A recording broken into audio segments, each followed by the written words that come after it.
Yes, it's me, Market Vendor here again today. Well, I know a lot of things happening on the local scene, but, we got time to deal with those things. And we really want to keep it on a balance and an even keel. But today I want to deal with something that really got to do with justice. And a few questions that I got.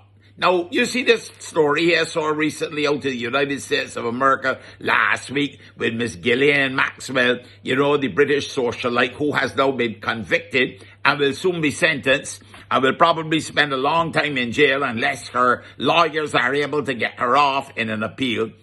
You see that case, there's some things about that case that I find really very interesting. Like how this fella just commit suicide and apparently nobody was watching when he commit suicide in prison.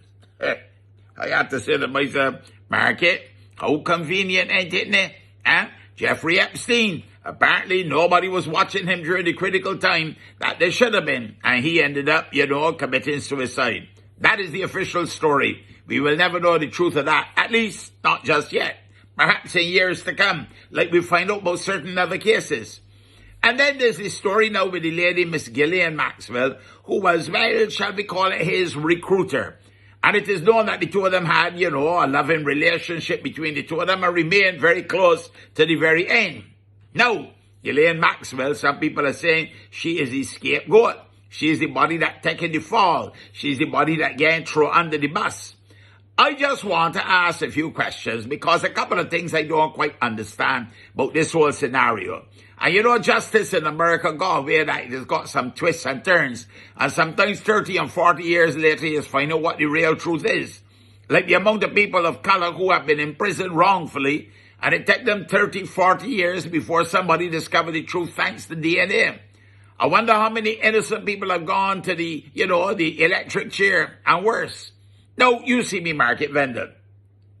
I just want to ask a few questions, as I said. Now, if Ghislaine Maxwell is the recruiter, what about happened to the other people who were involved? Because it wasn't only apparently Epstein. Apparently Epstein, he had these parties, he had this private island up in the Virgin Islands. Interesting name, huh? Yes. And apparently a lot of very famous and very powerful people were known to have been his guests and allegedly participated in some of these, salacious activities, all of this sexual activity. So my question is really, what happens to them? Do they get called to account to as well? Are there going to be also a charge for something?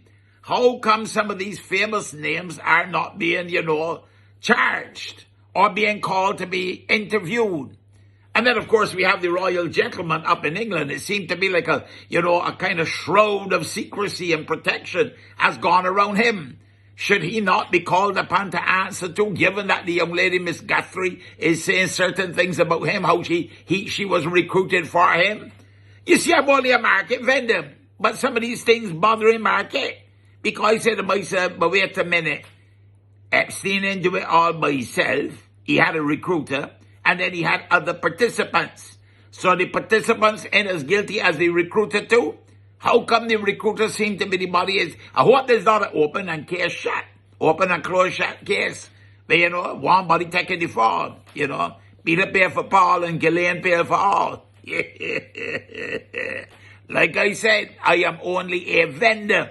And these questions are in my mind. So I have these questions and I'm looking for the answers. If you got them, you must share them with me, Market. Gone for now. You have a blessed and a wonderful day. You hear?